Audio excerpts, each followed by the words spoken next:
Hi friends, this is Venkatesh Devasani. ఈరోజు మనం discuss చేయబోతున్నటువంటి ఒక ముఖ్యమైనటువంటి సదస్సు అండి, ప్రవాస భారతీయ దివాస్ యొక్క సదస్సు గురించి. అదేవిధంగా ఈ యొక్క ప్రవాస భారతీయ దివాస్ రోజున ప్రదానం చేసేటువంటి అవార్డుల గురించి ఈ యొక్క వీడియోలో డిస్కస్ చేయబోతున్నామండి.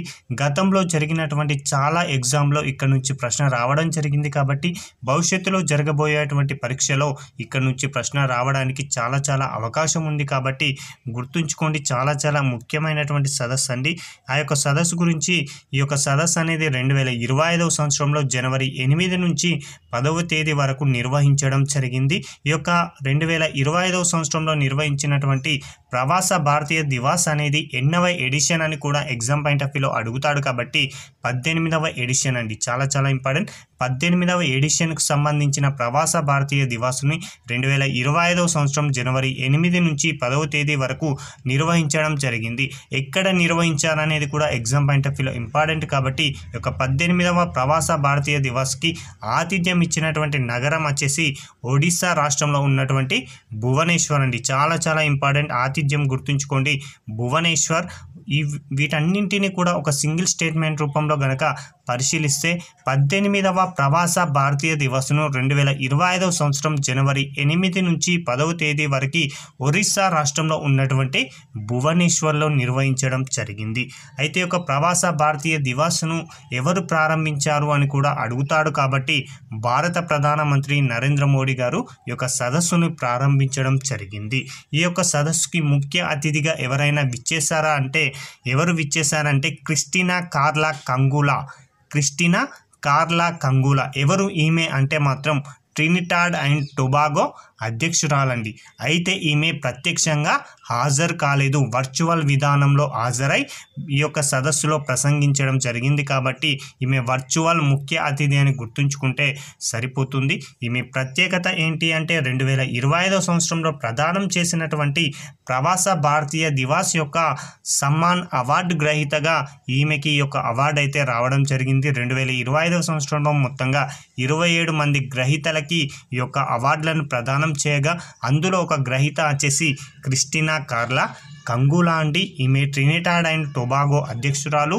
అదేవిధంగా వర్చువల్ పద్ధతిలో హాజరైనటువంటి ముఖ్య అతిథి అని గుర్తుంచుకుంటే సరిపోతుంది. ఒకసారి ఈ యొక్క ప్రవాస భారతీయ దివాస్ యొక్క నేపథ్యాన్ని కనుక పరిశీలిస్తే ప్రతి సంవత్సరం కూడా జనవరి 9వ తేదీని మనం ప్రవాస భారతీయ దివాస్గా నిర్వహించుకోవడం జరుగుతుంది. అసలు జనవరి 9వ తేదీనే ప్రవాస భారతీయ దివాస్గా ఎందుకు నిర్వహించుకుంటున్నాం అనేది మనకు తెలిసి ఉండాలండి. భారత జాతిపిత అయినటువంటి మహాత్మా గాంధీ గారు 1915 సంవత్సరం జనవరి 9వ తేదీన దక్షిణాఫ్రికా నుండి భారత్కి తిరిగి వచ్చిన రోజుని గుర్తుంచుకుంటూ ఆ యొక్క తేదీని మనం ప్రవాస భారతీయ దివాస్గా జరుపుకుంటున్నామండి. అయితే దీనిని ఎప్పటి నుంచి నిర్వహించుకుంటున్నాం అనేది కూడా ఎగ్జామ్ పాయింట్ ఆఫ్ వ్యూలో చాలా ఇంపార్టెంట్ అండి.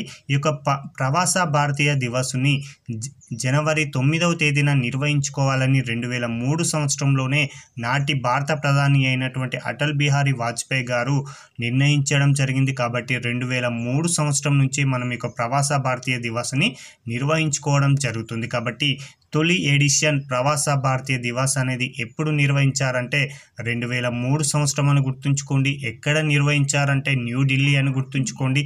నాటి భారత ప్రధాని ఎవరు అంటే అటల్ బిహారీ వాజ్పేయి గారని గుర్తుంచుకుంటే సరిపోతుంది.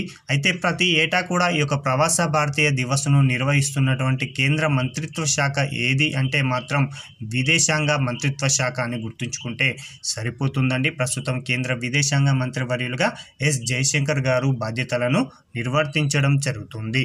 ఓకేనా. ఇందాక చెప్పుకున్నట్టే 2015 సంవత్సరం. అయితే ఇక్కడ ఒక అంశాన్ని గుర్తుంచుకోండి. 1915 సంవత్సరంలో గాంధీజీ గారు దక్షిణాఫ్రికా నుంచి భారతదేశానికి రావడం జరిగింది. అయితే ఈ యొక్క 2015 సంవత్సరం నాటికి గాంధీజీ భారతదేశానికి తిరిగి వచ్చి 100 సంవత్సరాలు అనేది పూర్తి కావడం జరిగింది. అయితే ప్రతి అంటే 2003 నుంచి 2015 వరకు కూడా ఈ యొక్క ప్రవాస భారతీయ దివాస్ యొక్క సదస్సుని ప్రతి సంవత్సరం కూడా నిర్వహించుకోవడం జరిగింది. అయితే గాంధీజీ గారు వచ్చినటువంటి దక్షిణాఫ్రికా నుంచి భారత్కు తిరిగి వచ్చి 100 సంవత్సరాలు పూర్తయిన సందర్భంగా 2015 నాటికి 100 సంవత్సరాలు పూర్తి కావడం జరిగింది. కాబట్టి 2015 సంవత్సరం నుంచి ఈ యొక్క ప్రవాస భారతీయ దివాస్ యొక్క సదస్సుని ప్రతి 2 సంవత్సరాలకు ఒకసారిగా నిర్వహించుకోవడం జరుగుతుందండి. అయితే అభ్యర్థులు గుర్తుంచుకోండి, ప్రవాస భారతీయ దివాస్ అనేది ప్రతి ఏటా నిర్వహిస్తారు, కానీ ప్రవాస భారతీయ దివాస్ యొక్క సదస్సును మాత్రం ప్రతి 2 సంవత్సరాలకు ఒకసారి నిర్వహిస్తారనేటువంటి అంశాన్ని అయితే గుర్తుంచుకోండి. ఇక ఎగ్జామ్ పాయింట్ ఆఫ్ వ్యూలో ఇంకా మనల్ని క్రిటికల్గా ప్రశ్నలు అడగాలంటే చివరి 4 సదస్సులు అనేవి ఎక్కడ జరిగాయో వాటిని జతపరచండి అడుగుతున్నాడు. కాబట్టి వాటి గురించి కూడా డిస్కస్ చేద్దామండి. తొలి ప్రవాస భారతీయ దివస్ను ఇందాకే చెప్పాము, 2003 సంవత్సరంలో న్యూఢిల్లీలో నిర్వహించారు. నాటి భారత ప్రధానిగా అటల్ బిహారీ వాజ్పేయి గారు ఉండడం జరిగింది. అయితే చివరిగా అంటే 2015 సంవత్సరంలో గాంధీనగర్లో నిర్వహించడం జరిగింది. ఇది ఏ రాష్ట్రం అంటే గుజరాత్ రాష్ట్రం. ఇక 2017 సంవత్సరంలో కర్ణాటక రాష్ట్రంలో ఉన్నటువంటి బెంగళూరులో నిర్వహించడం జరిగింది. 2019 సంవత్సరంలో ఉత్తరప్రదేశ్లో ఉన్నటువంటి వారణాసిలో నిర్వహించగా 2021 సంవత్సరంలో నాటి పరిస్థితుల్లో కోవిడ్-19 అనేటువంటి అతిపెద్ద సవాల్ ఉండడం జరిగింది. ఈ యొక్క వ్యాధిన అనేక మంది బారిన పడుతున్న తరుణంలో ఈ యొక్క సదస్సును నిర్వహించడం శ్రేయస్కరం కాదు అని భావించిన భారత ప్రభుత్వం వీటిని వర్చువల్ పద్ధతిలో నిర్వహించడం జరిగింది. ఇక 2023 సంవత్సరంలో అంటే చివరగా జరిగినటువంటి ప్రవాస భారతీయ దివాస్ వచ్చేసి 17వ ఎడిషన్ ఇండోర్లో నిర్వహించగా ప్రస్తుతం ఒడిశా రాష్ట్రంలో ఉన్నటువంటి భువనేశ్వర్లో నిర్వహించారు. కాబట్టి వీటిని జతపరచండి తప్పనిసరిగా అడగడానికి అవకాశం ఉందండి.